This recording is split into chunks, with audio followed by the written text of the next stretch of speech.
Assalamualaikum warahmatullahi wabarakatuh. Halo teman-teman, perkenalkan nama saya Frisaini Ratu Salsabila. Saya adalah mahasiswa Psikologi Universitas Negeri Makassar angkatan 2022. Saya akrab dipanggil Caca. Saya lahir di Watampone pada tanggal 12 Februari 2004. Dan alhamdulillah sekarang saya berusia 18 tahun. Di sini saya akan menceritakan lifespan tentang diri saya. Foto di samping adalah foto saya bersama kedua orang tua saya.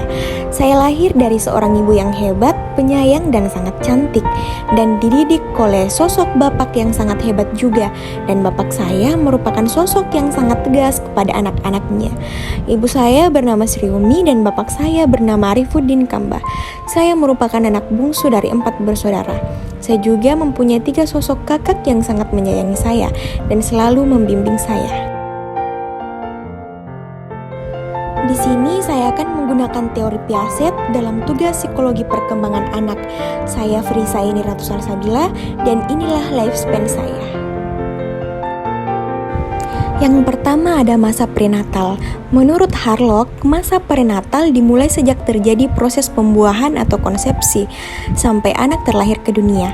Pada masa itu terjadi pertumbuhan dan perkembangan fisik maupun psikis yang sangat penting bagi seorang anak.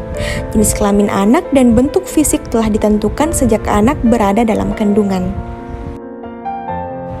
Nah, pada masa ini ibu saya bercerita selama 9 bulan dia mengandung, beliau ngidam berat.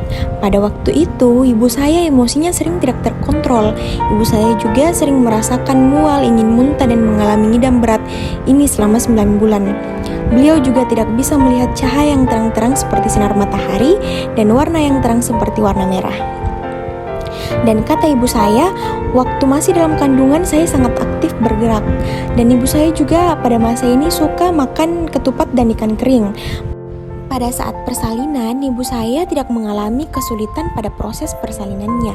Dan alhamdulillah, pada tanggal 12 Februari 2004, tepat pukul 5 subuh, Frisaini Ratu Salsabila atau dengan saya sendiri lahir dengan selamat melalui persalinan normal dengan berat 3 kilo dan panjang 49 cm di salah satu rumah sakit di Bone.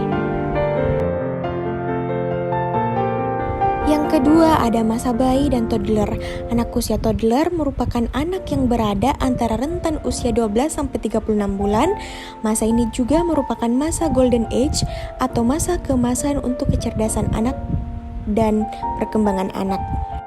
Perkembangan motorik kasar anak usia toddler usia 12-18 bulan, anak mampu berdiri sendiri tanpa berpegangan, membungkuk untuk memungut permainannya kemudian berdiri tegak kembali secara mandiri. Berjalan mundur 5 langkah, usia 18-24 bulan, anak mampu berdiri sendiri tanpa berpegangan selama 30 detik, anak mampu berjalan tanpa terhuyung-huyung. Nah, pada masa ini, masa bayi dan toddler, di usia 5 bulan saya mulai mengalami fase oral, di mana pada saat itu saya mulai memasukkan benda-benda ke dalam mulut saya seperti mainan. Pada saat memasuki usia 6 bulan, saya sudah mulai diperkenalkan oleh ibu saya dengan makanan pendamping ASI atau MPASI, berupa makanan olahan bertekstur halus dari ibu saya sendiri, seperti bubur nasi yang dicampur sayur dan daging ikan yang dihaluskan.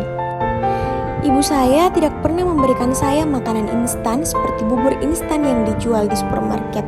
Ibu saya sangat telaten dalam mengurus saya karena pada usia itu ibuku tidak membiarkan saya mengonsumsi makanan yang mengandung MSG seperti kerupuk dan makanan yang mengandung pemanis buatan.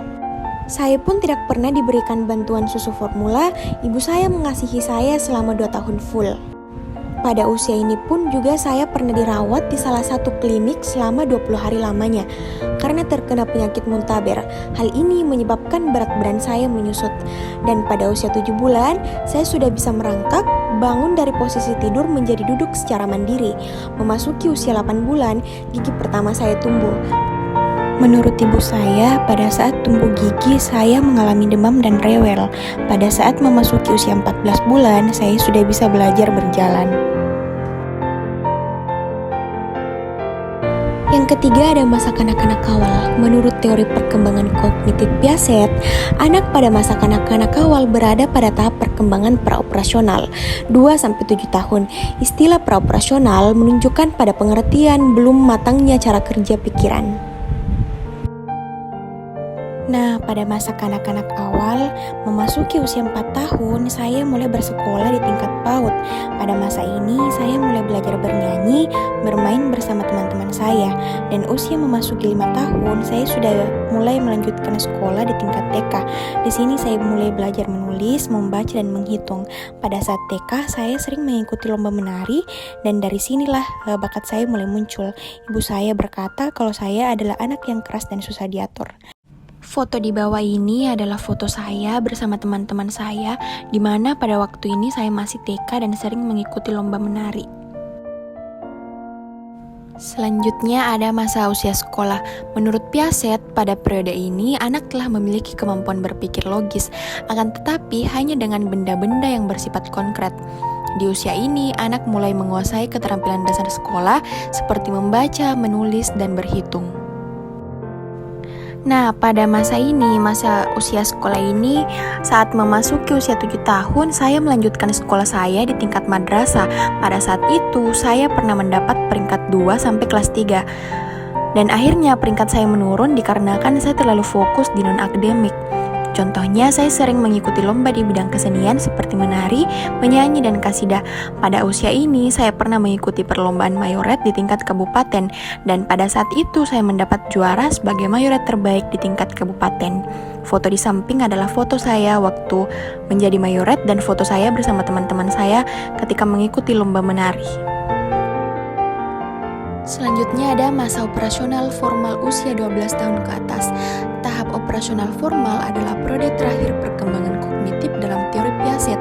Tahap ini mulai dialami anak dalam usia 11 tahun saat pubertas dan terus berlanjut sampai dewasa.